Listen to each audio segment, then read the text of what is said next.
Good afternoon. Welcome to the FTD University webinar titled Building an Integrated Marketing Plan.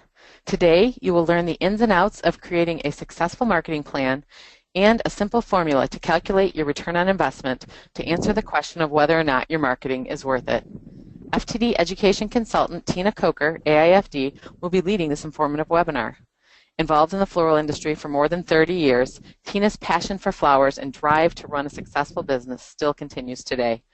As the owner of 2 flower shops in Florida and a past president of the American Institute of Floral Designers, Tina has established herself as an inspiring force in the floral industry. Tina is happy to take questions throughout her presentation as well as at the end. So if you have a question, simply type it in that question box on the upper right side of your screen. So without further ado, I'd like to turn the call over to Tina to begin the webinar. Tina? Thanks, Janet. Thank you for the introduction, and I want to thank FTD for the opportunity to talk about one of my favorite topics, which is marketing. Today we're going to talk about building an integrated marketing plan, and I know that sounds like a really big word, but essentially it just means that we're going to blend and coordinate all your marketing efforts to reach a goal of adding additional sales to your stores. So with that said, I'd kind of like to get an idea where all of us are on the call as far as if you have a marketing plan. So Janet, if you could poll the audience, how many of you already have a marketing plan in place? All right, we've got the poll out there, so if everybody can just take a second to let us know, do you currently have a marketing plan for your shop, yes or no?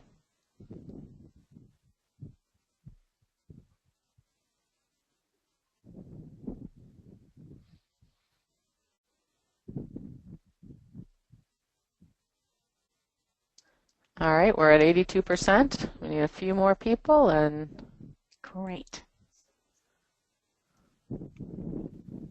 All right, we'll go ahead now and close the poll. And we'll share that. So it looks like 72% do not currently have a marketing plan, 28% do.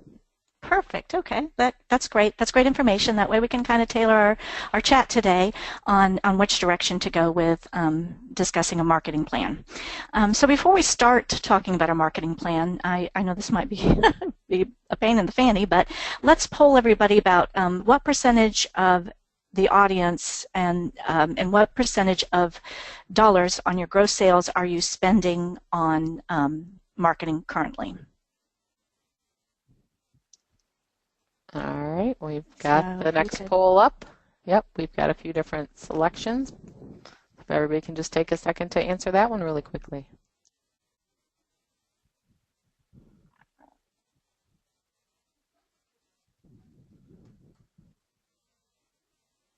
All right, we're at like 63% right now, so if we can get a few more people to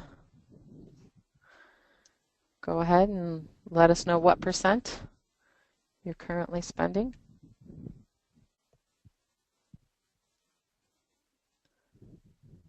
All right, we're at 76% right now. A few more people. Do I hear 80? All right, let's go ahead and throw out those results.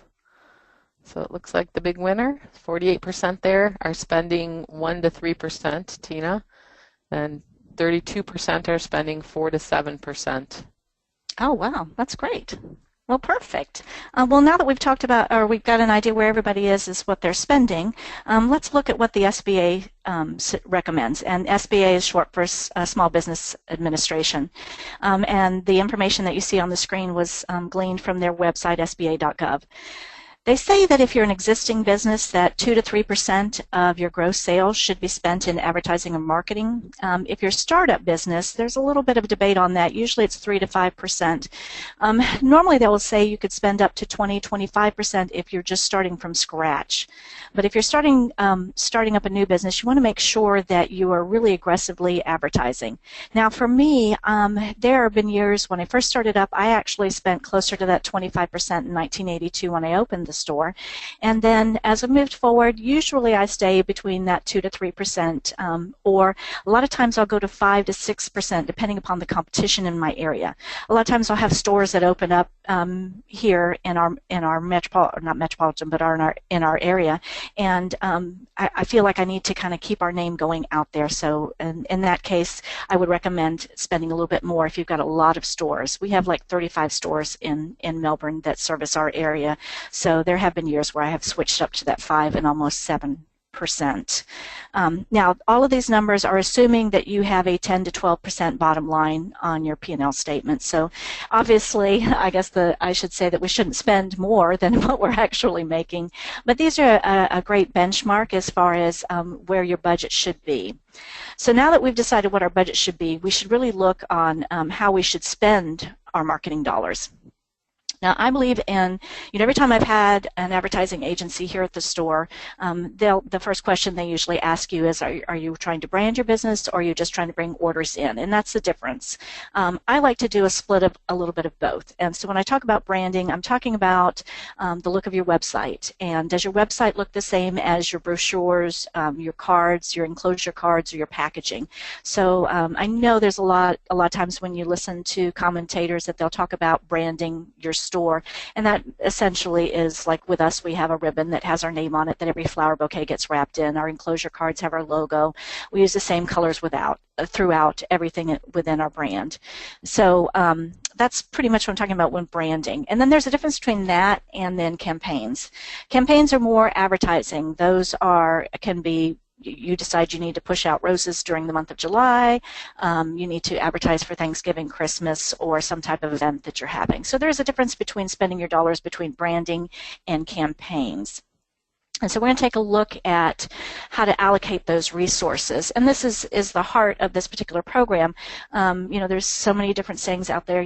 It's not that you failed to plan, you plan to fail, or something. You don't plan to fail, but you failed to plan. For me, I like to have the opportunity to have those numbers because I'm a designer. I mean, I love accounting, I love advertising, but at heart I'm a designer, so I'm visual. So I like to look at my whole year on a spreadsheet. And as you notice, I'm just going to quickly go over this, and there will be a copy of this this spreadsheet on the FTDI. You can download it as a handout, as a workable Excel sheet. And it's the first really step in planning your marketing. And for me, I've got that example, but I'm going to switch over to a blank one real quick and show you, because Excel sheets are kind of funny. What ends up happening with an Excel sheet is that we have a tendency to, if you've created it, you understand it, but if you're someone else from the outside looking in, you may not quite understand it. So this is my marketing budget for the year of for this year. I have between $35,000 to $40,000 is what I've budgeted for it. Tina, we're not seeing it yet. Oh, you're not seeing it. So why is it not showing? Hang on, application. Marketing budget. There we go. Do you see it now? Yep. Thanks. Perfect. So it's a really basic Excel sheet. You'll notice that across the top I have every single month. And the reason I do that is because I want to see what I'm spending in every month, and the fact that I'm doing something every month. And generally I can tell you that in Valentine's Day we would normally, do something in that month, a little bit larger catalog than we would for, let's say, Thanksgiving. So these are the 2 months that we would do it. And when you do these, you want to make sure that you include postage on this. Or you could put a separate line item for postage. I just prefer to include it as a total cost, because when I'm looking at my marketing budget for that month, if it's 5%, 3%, whatever it is, it's going to tell me that I have X amount of dollars that month to spend, and so I don't want to have to put a line item for postage if I do more than one thing. The way I've organized this particular spreadsheet, and if you download it, you can organize it however you want to. I'm a big proponent. These top categories here are the things that we do almost all the time, every year. These other categories are things that I might not necessarily do. These up here are more associated with everyday activity and holiday activity as far as marketing is concerned. I can tell you that we allocate for wire service as well. Copy. We're going to paste it across there. And the great thing about this is you can decide where you want to put things. For us, let's see, in April, if Easter falls in April, oops, sorry. We are going to put in advertising there. Postcards would be listed there. Reminders, that's one thing that we do every single month, and those are birthday and anniversary reminders, and that's the cost of printing and mailing them out. So as you can see, it just pretty much fills out. Social media, this is one area that we have put in as a line item budget that hadn't been there in years previous. And FTD has a great program. I think it's called Market for You. And then that allows me to outsource that because it's a lot less expensive for me to outsource that than it is to have some other staff member try to kind of, eke out time. This way you have more consistent social media presence with that Market to You from FTD. They have two forms. We actually use the basic one, which is $150, and they do, our Facebook posts, things on that line.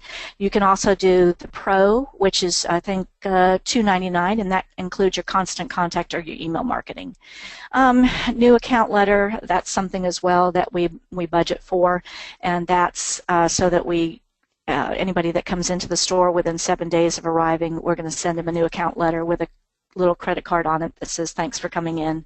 Now you're a member of our happy family, and we're tickled pink, and here's your account number, and here's 10% if you place an order within 10 days. So those are things that we essentially do every single year. As I talk about these things at the end of the program, there'll be a slide with my email address on it. If you would like copies of anything that I've talked about, please feel free to send me an email. I'd be happy to share the verbiage, the copy of the promotional item, anything that you like. Constant Contact, currently, that is our email provider for our email marketing. We have, I really like them. I would also mention Robley. I think Robley is a great email provider. They actually have what you call, it's called AI opening, which is artificial intelligence opening, so that if, for instance, I was sending to Aunt Mary opens her email at 6 a.m., but Jennifer, another customer on my list, opens hers at 2 o'clock. So once they get a average of when you open it, they'll send, if I create a campaign, it'll send it at a different time for Aunt May than it does for Jennifer. So it's a great program. It's a little bit less expensive than Constant Contact. They both have their pluses and minuses. Internet promo, this is our budget for our AdWords account. And as you can see, and I know this seems like a very large budget when you're thinking about $35,000, $40,000 if you're a smaller store, but we actually have a branch store and their budget is a lot less. So using this Excel sheet allows me to kind of keep them in budget and decide where I'm going to spend. The other thing I want to make notation of is, like, if you decide to use radio, for us we do a year-long contract, and when we do that we choose specific, like we do it on sports talk radio, and the commercial is directed directly towards men. And if you're looking for commercials like that, FTD also has in their gosh, I can't think of where it's at. It's in one of the websites. I think it's FTD. If you click on marketing, it'll give you a bunch of downloadable things, banner ads, radio scripts, television scripts, billboards, things along that line that you can actually get from FTD. But for us, for radio, generally what we'll do is we'll run 10 days off and then run like 15 or 20 days 10 days on and then 15 or 20 days off. And so what it appears to our clients is they're constantly hearing our ad, even though we may be off for 20 days. And obviously your radio stations can help you in that.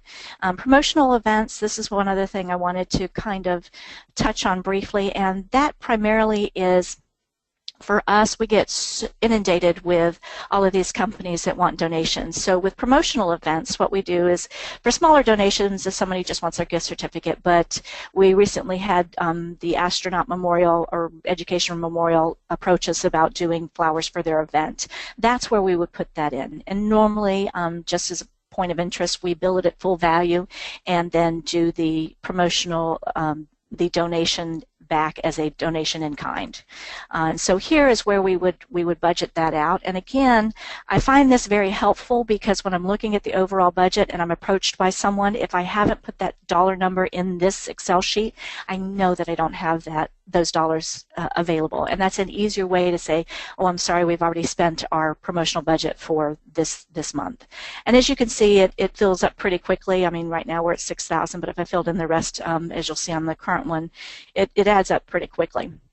That's why I think it's really important to make sure that you fill out, this is the very first step for me every single year, is to fill out where I'm going to hit those funds. And then I can visually see, well, I've got Valentine's something going out here, I've got something going out in April, then I want to make sure that I hit something in July, which is our buy one, get one free rose special, and then, you know, October we do mail out for our fall open house and a mail out for Thanksgiving, and then of course in December. So you can see that it's consistent, and visually I can see where I'm spending my money, and then I make sure that if I come down here to, let's say, radio, I want to make sure that I do radio probably in January to fill in that gap that's left here from any direct mail piece that's going out.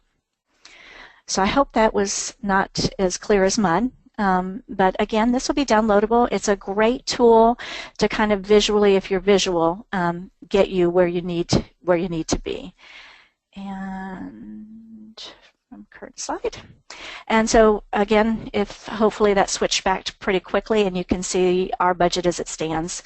The other thing I wanted to point out to you here, you'll notice that in direct mail for May, we spent $5,000 for a postcard, and you'll notice in June there's a $2,500 credit. I can't give this program without talking about FTD's co-op advertising.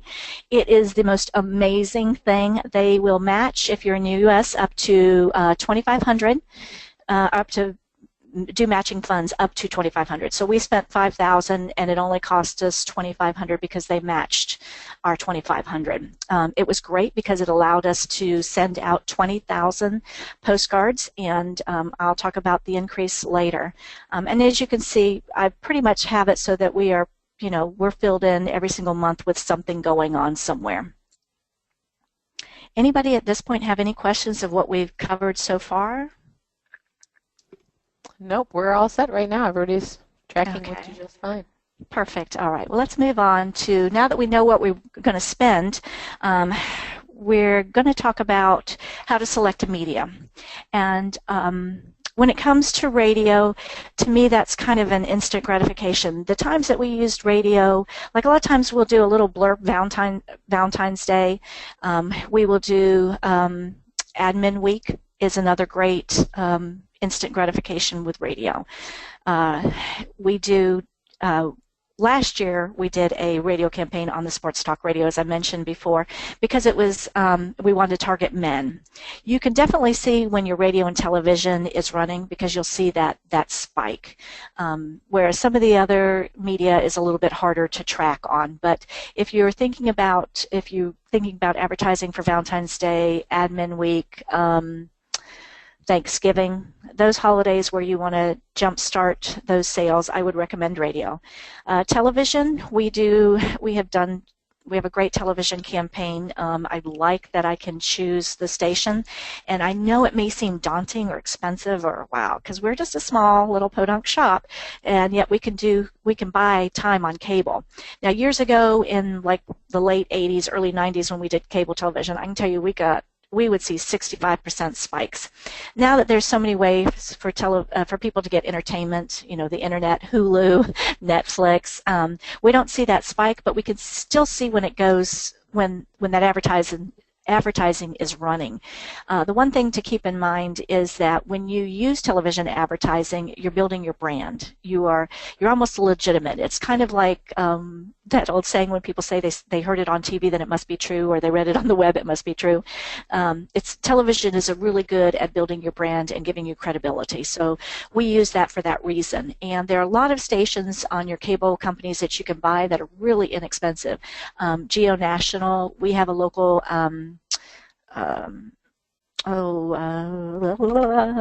news, like News Fox. It's News 13. It's a local news station, and they're actually an ABC, but they have a separate station that just does local news. That's really inexpensive for us to buy. Companies like HGTV are really hard to buy. The one recommendation I would give you if you're doing television advertising is to really kind of focus in on who your market is. And we do that by looking at our client base and finding out, are they young, are they old, who are the ones that are buying flowers. There are lots of wonderful sites, SAF, you can take a look at who they say our target market is. Most times they'll tell you that it's women within a certain age range. And we work hand in hand with our cable provider advertising company to select the stations that we want. And we kind of balance them when we can get our best buy. We do the same thing with television that we do with radio. And that is when we're consistently using television, we will do like 7 days on and 14 days off, and then 7 days on. So it feels like you're constantly on when you don't have to buy all that media time. And make sure that you look at some of those off times too, because sometimes you can mix those in radio and television because they sell it by the time of day, and whether it's weekend, non-weekend. So sometimes it's a good idea to kind of pick some of those off times as a mix in with the times that are premium time slots, which cost you more. Tina, before we move on to print, we did have a question come in for your budget. Anne wanted to know, in that FTD line that you had, I think you had 150 in there. She said, is that for directory advertising, or? Oh, that's a great question. Yes, thank you for asking that. Yes, it is for directory advertising. Great, thank you. Oh, thank you for asking that question. Moving on to print. You know, we have tried print over the years, and when we had a local newspaper that was redistributed in our big newspaper, which is Florida Today, they actually do local newspapers because we have a huge county in Florida, and we used to do advertising in that smaller circular in the obit page, and we used to have a fairly decent response.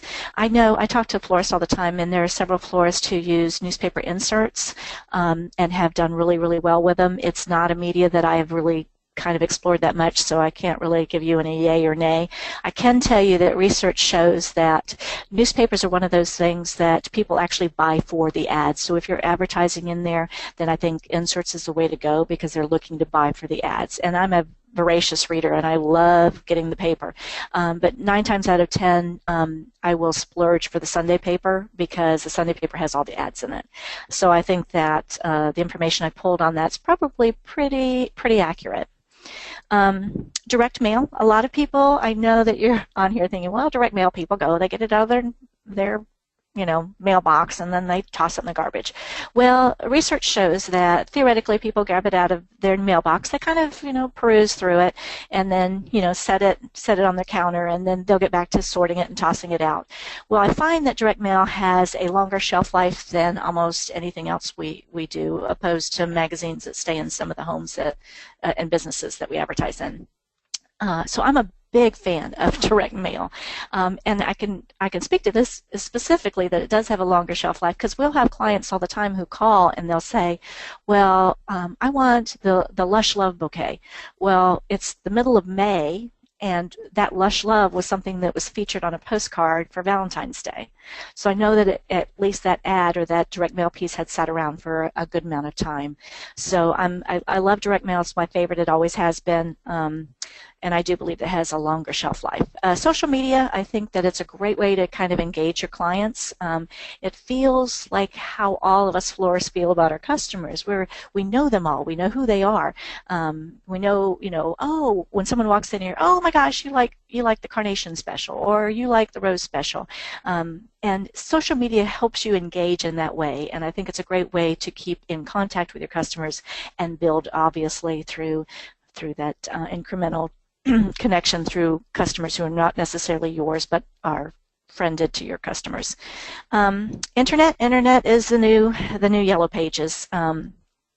Again, for any of these things, you can go to, I think it's FTD local marketing. There are so many downloads there that you can get, radio scripts, newspaper, magazines. So before we move on to the next slide, because direct mail is one of my favorites, Janet, I have another poll. Could you ask everyone on the call if how many of them are familiar with EDDM? All right, we've got a poll up there, so if everybody can just take a second to let us know, are you familiar with EDDM? Yes or no? All right, we've got 46% in, and we're at 54%. Right now, it's pretty overwhelmingly looking like that no. So, oh, great! You're gonna teach us a lot, Tina. Oh, well, this is my favorite thing on the planet. It's better than sliced bread. All right, we'll close the poll now, and we are at 89% are not familiar with EDDM. So, did you hit something, Janet? Because my thing flew away. Sorry, go ahead and current slide. Yeah, I know, but it just clicked out for some reason. There we go. There we go. Sorry about that, guys. Great, thanks. Okay, so got to tell you about my absolute favorite piece, and it is direct mail. EDDM stands for Every Door Direct Mail. It is a program through the United States Post Office. Best way to send a direct mail piece, in my personal opinion. Now, we do a lot of postcards, and we continue to do those, and those are to our customer base. And usually we get, a higher response rate because they're already a customer.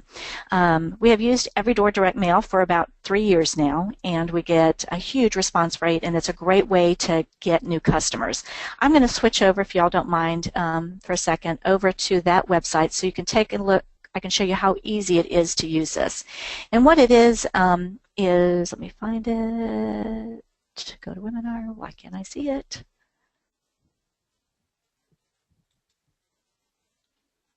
There we go. It'll take a second for it to load up. I like it because I can pick and choose who I want to send it to. And Janet, can you see that screen now? Just want to check before I start moving around. Perfect. Yep, you're on it. Okay, great. This is the Every Door Direct Mail at the USPS.com.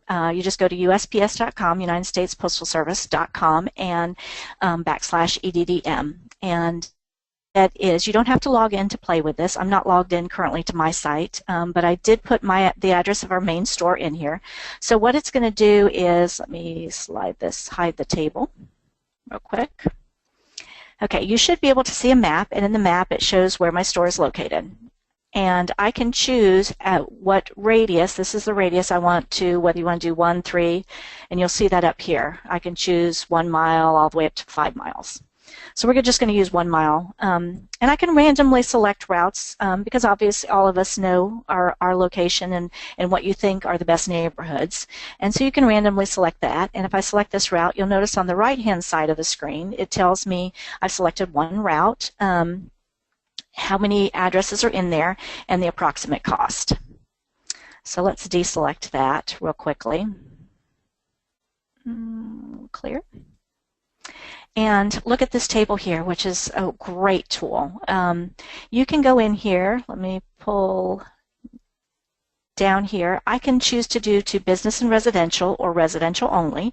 And for this example, I'm just going to choose residential only. And then I want to show you the table that they provide. Now, these are the carrier routes. These are how many residents are in there in the second column. The size... let's see, the size means how many people are in the home. So I don't know how you get 2.79 people in a house, but must be somebody who's 0.79 size tall. And then the income level. And I like to sort my column by the highest to lowest, just because then I can see how much everybody in a particular category makes.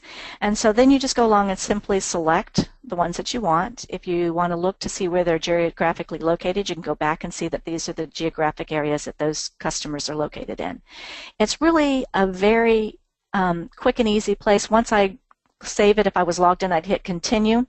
It prints out like 2 or 3 forms. The only requirements they have is that, and you'll find all of the size requirements on the site or any of the printers that I'm going to recommend in a minute. Now I'm going to go back to the slides so we can talk a little bit more about it, because if you're like me, you're visual and need to see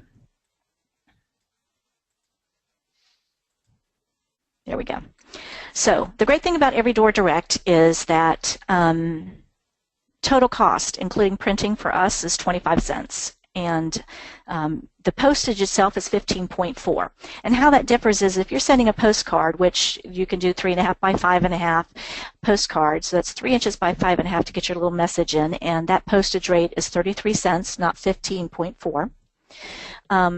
You can do on the EDDM, you can do a larger size postcard up to like 11 by 17 folded in half.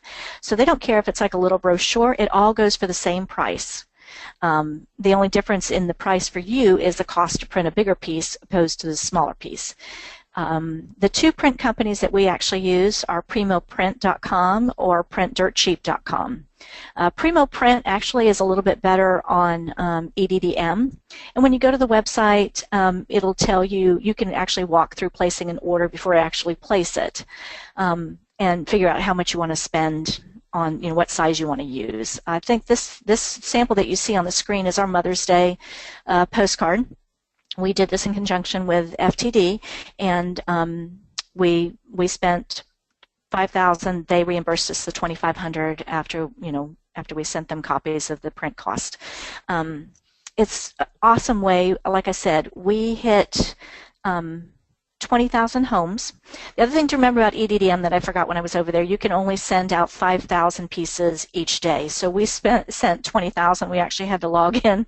We have two stores, so we had to log in, create two logins on the post office and send 5,000 through one login and 5,000 through another. And then the very next day we sent 5,000 more out and 5,000 more out. Usually, and when you order them from the print companies, they'll bundle them in bundles of 50 or 100.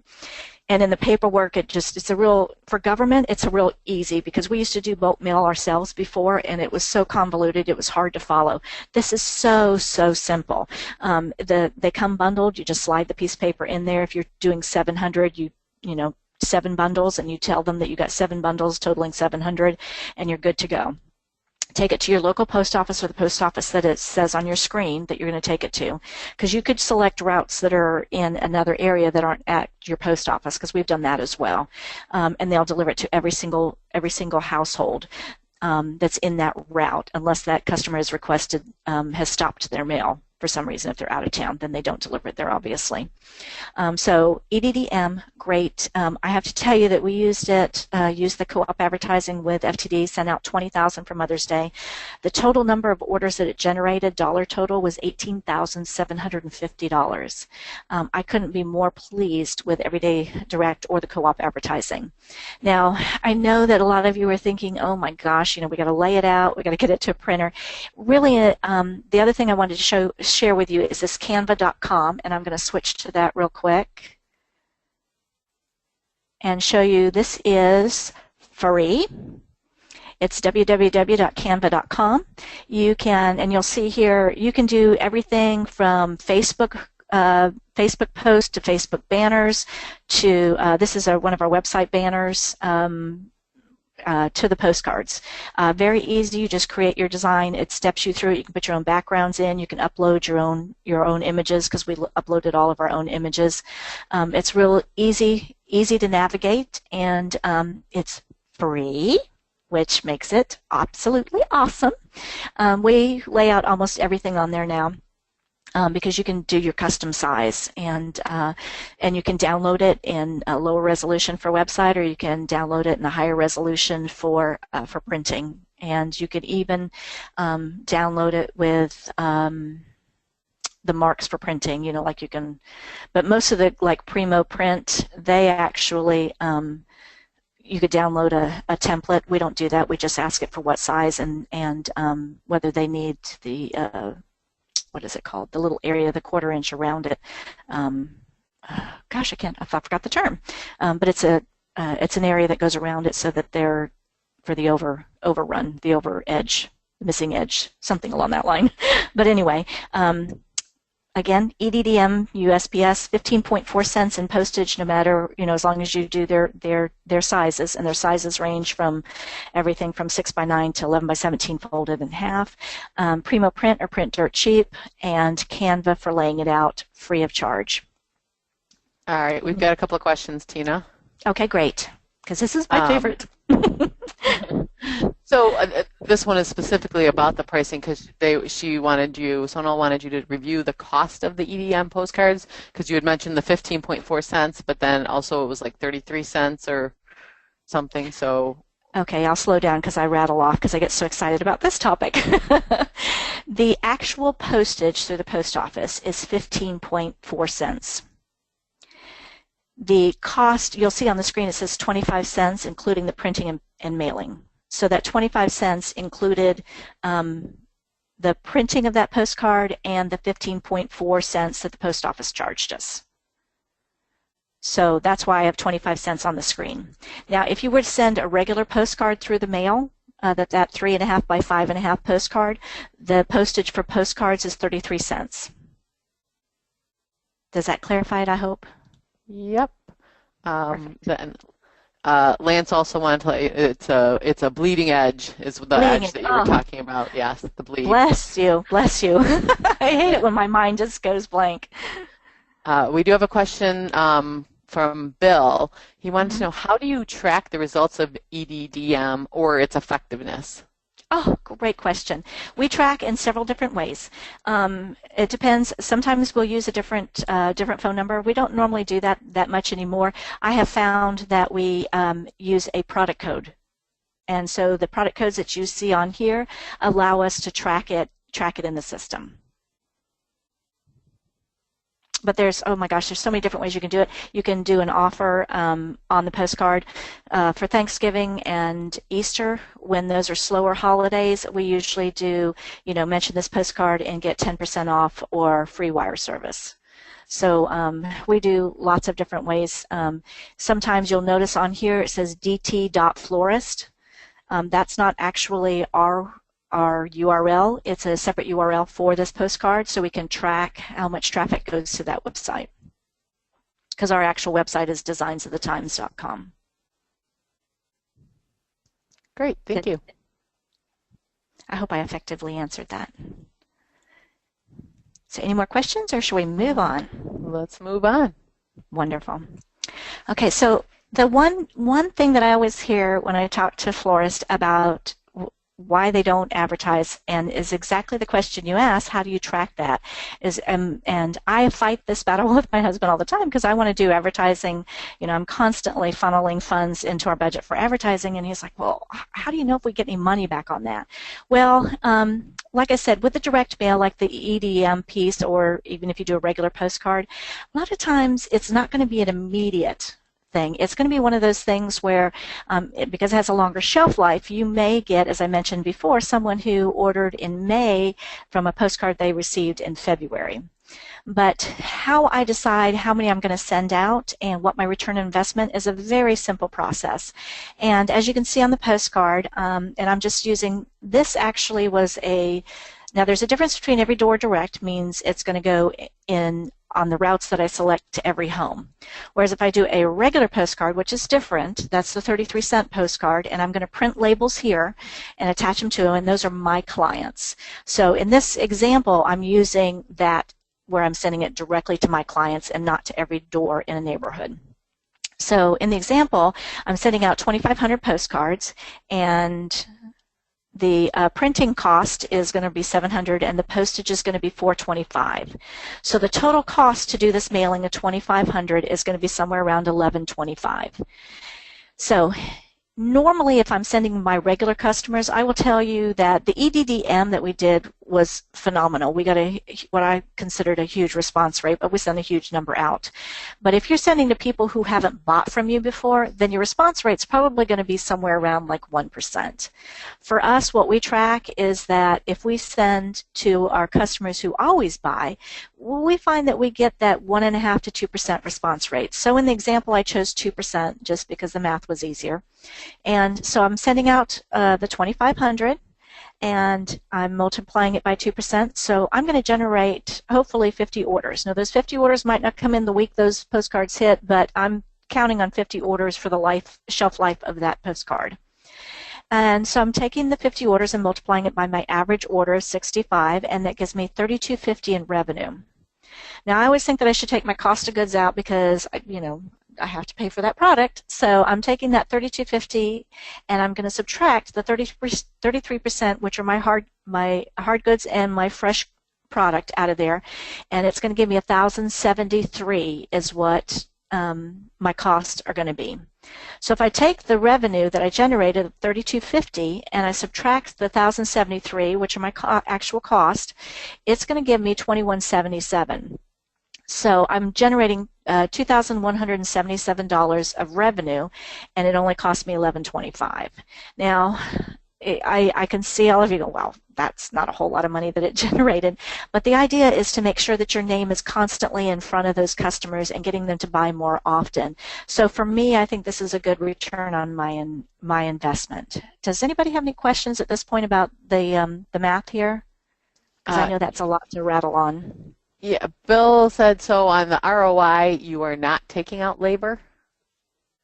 No, normally I'm not. I'm just looking to, I mean, if you started to take out labor and your overhead cost and all of that stuff, then nobody would ever advertise. What I'm trying to do is generate revenue to the store. So I'm generating 50 more orders than I normally would have, and I'm making 50 more purchases. That actual labor head, this is generating revenue to my bottom line. All right. Lance is wanting to know. That question well. Lance wants to know, wouldn't you also subtract the cost of the campaign? Yes, you would. That's in that overhead cost. I'm generating $2,177. So the number, and that's a great question, Lance, because what I'm looking at, if this number was less than this $11.25, then I would rethink the quantity that I'm mailing.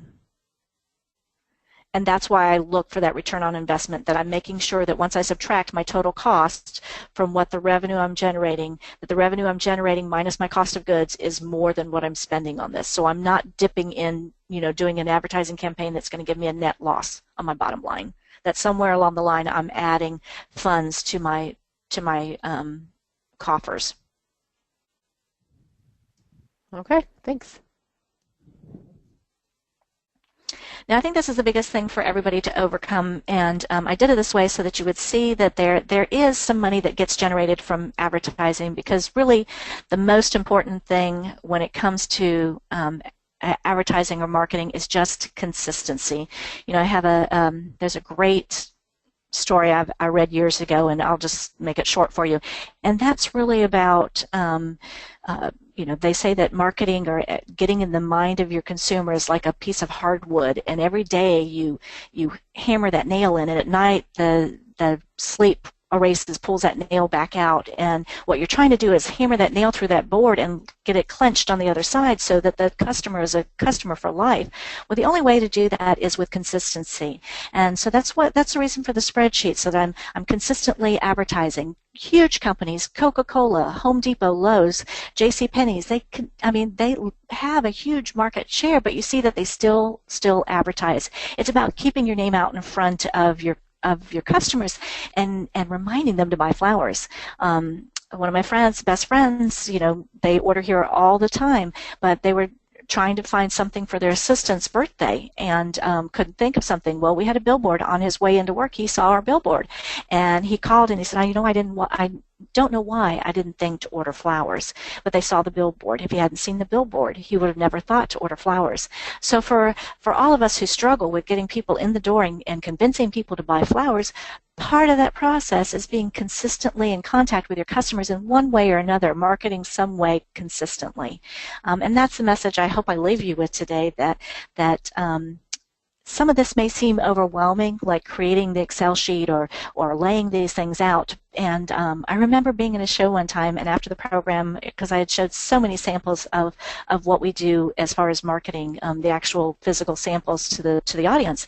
And what a young florist, only 5 years into the business, came to me at the break and said, "Oh my gosh, how do you do this? Do you never sleep?" Well, my mind, when it comes to marketing, never sleeps. I'm always looking for ways to hook those customers, to get them to buy. But the thing is that I didn't start all those things all at one time. I started with creating that marketing plan, deciding what I wanted to send, and then I started to build on it so that the new account letters and the birthday and anniversary reminders, whether it's email or direct mail, the postcards. Now it's not that huge obstacle to overcome. There's a plan in place, and we just every year, we know what we're going to do when we're going to do it. Not that we don't shift it up or change it a little bit. It's that we have that consistency. It's not like when we can get to it. It will take you a little bit of time to get started the first time, but I promise you, once you get all of these things in place, it will be so easy, and you don't have to do everything all at once. Just keep adding to it little by little, and that's what I'd like to leave you with you today. As I said before, you can certainly email me at tina.coker@yahoo.com. The handouts, the Excel sheet, are available on the FTDI site, and you can review it if I talked too fast or slipped into a southern drawl and you didn't understand what I was talking about. The webinar will be up on the ftduniversity.com website. With that said, again, thank you, FTD, for allowing me the opportunity to talk about marketing. I think it is the thing that makes florists profitable. It's the one thing that should never be cut out of the budget, and I'm thrilled to have the opportunity to be here today. And at this point, Janet, can we open it up to any more questions people might have? Sure. Thank you so much, Tina, for sharing a lot of really great information with us today. And as she said, we are open for any final questions you might have. So simply type it in that question box on that upper right side of your screen. We do have a question from Diane. She was asking about FTD's co-op advertising, if it has to be spent on one campaign or combined over several. I can actually answer that. It is one campaign. Yeah, it's one campaign. So like Tina did her Mother's Day advertising, her direct mail postcard, it's that one piece. So that's the answer to that. We do have another question from Laura. Which social media channel do you feel is most effective for marketing? I would have to say the two that I think that are, I know it's supposed to be one, but Instagram and Facebook are the two that I subscribe to so many marketing blogs and marketing people who know far more than I do, and those are the two that they constantly talk about that are growing. I like Instagram because it's visual, but I like Facebook as well. So it would be hard for me to pick one. I would have to say that those are the two that I think are the leaders as far as for me personally. All right. Lance wants to know if you have any insights on Snapchat. I don't. One of the young ladies here loves Snapchat, and she posts actually for the branch store, and I would love to answer that question, but I'm not familiar enough with it. That is actually one of the other girls does that. So I know for the generation, I can tell you that kind of 30-ish, like 25 to 35 year, it seems like they're really hot onto the Snapchat. All right. Bruce wants to know if you're not doing Yellow Pages anymore. You didn't. Oh, thank you for asking that question. Let me just tell you, 1982 when I opened my store, for the first 7 years we used Yellow Pages, and for 6 of those 7 years they printed our ad incorrectly, and one of those times they actually insisted, they put some other florist's phone number in our ad and insisted we pay for the ad. So whether it's on the internet or whether it's in print, I am not a big fan of Yellow Pages. That left a very poor taste in my mouth, although I actually have to thank them for that, because in the old days when you used to get that phone book, where you looked at phone numbers instead of, Googled it on your phone, it actually helped us that we had those 6 bad years of Yellow Pages, because that's when we developed our new account letter that we send out now. And it's great for us to have that little card in our customers' pocket so that they don't have to re-look at us up. It's constantly our phone numbers there. So yeah, I'm not a big fan of it, but some people do really well for it. I think it's very high priced, and I think there are other avenues, other media that are a much better buy. All right. Not sure if anybody has any other questions. If you do, again, just simply type it in that question box and we'll address that to Tina. Did want to just mention, because you were mentioning earlier about all of the materials, local marketing is on, as we go to ftdi.com, local marketing is where you can find all of those downloads for radio scripts, billboards, direct mail pieces, all kinds of things. That's social media, cover photos and all that great stuff. And we do have a couple more questions. What is a good ballpark figure for AdWords? Actually, if you want to know what our AdWords is, we spend $300 a month in AdWords. I don't know. I mean, we used to have an AdWord Express, and if you are new to AdWords, I would recommend using that. We actually have a management company that manages our AdWords account and comes up with different campaigns, and we get a report. But if you're new to AdWords, I would recommend AdWords Express. It's easier to go in there. You can see the cost per click depending upon your keyword searches. For us, it's $300. Initially, when we started, I think it was like $100 or $125 when we first started it, because I was a little bit, whether I wanted to devote that budget to it. But we have done really well with it, so I'm perfectly happy spending the $300 a month. All right, Diane wants to know if you have a script to gather the email addresses of clients that walk in or call into the shop. Oh, great questions. All great questions. Generally, we don't. The girls are schooled to not say, "May I have your email address?" I just think they're schooled to not say, "Would you like us to send a delivery confirmation?" I think both of those phrases, "May I have your email address," sends up warning bells that, oh my gosh, you're gonna spam me, and "Would you like an email confirmation?" sounds like it's an additional charge. So the verbiage that we generally use is, "Do you have an email address for your order and delivery confirmation?" Because if you book a hotel, rental car, any of that's the question that they're going to ask you. And so we kind of follow suit and use that. I think it's, for us, the easiest way to get the email addresses. All right, Guillermo wants to know if you have an example of a new account letter.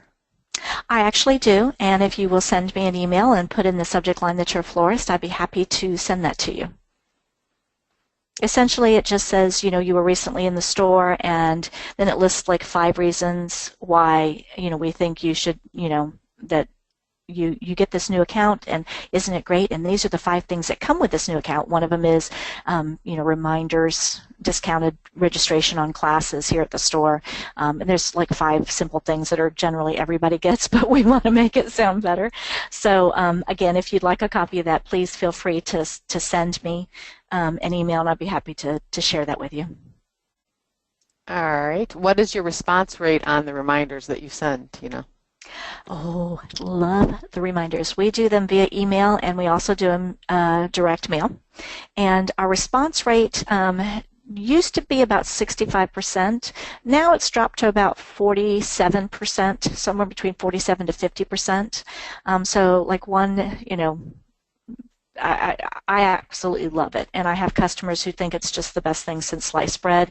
I know there's someone out there going, "Oh, well, what if someone passed away?" We actually have that, and when they call, we commiserate with them and take them immediately off the list. We keep them for 2 years. The direct mail piece, I think the email goes out, 4 days in advance. I know that the direct mail piece goes out 9 days in advance of the occasion, whether it's anniversary or birthday. We print them for a whole year. We actually, on Print Dirt Cheap, have the stationery printed with the bouquet that we're featuring. I wish I had one here. I'd hold it up and show it to you. And it show we have it printed every year with the bouquet that we're featuring on there. Actually, I think there's a webinar on the FTD University that shows it. So if you wanted to go to the FTD University and look at some of the videos there, you could, and it's got one on the reminders. I absolutely love it. During the summer when it's slow, those are constantly going out. They're like fill-in orders that we get, and inexpensive. And normally we always feature deluxe items, so that average order is usually about $69 to $75. So it makes it worth the $1.20 it costs to print mail, because I consider our time when running those. We run them for a whole year. We band them in rubber bands by the month, and we put the date in the right corner where the stamp will go. And so the email ones are a lot easier, because obviously it's easy to export that information from our POS system. All right. Costa wants to know, what are your AdWords searches that you use in AdWords? Do you use your flower shop name or the city you live in, then florist, or? Great question.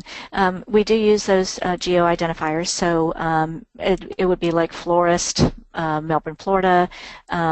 We have a little bit more specific ones. I can't, off the top of my mind, think of the keywords, but if you are interested, again, email me and I'd be happy to give them to you.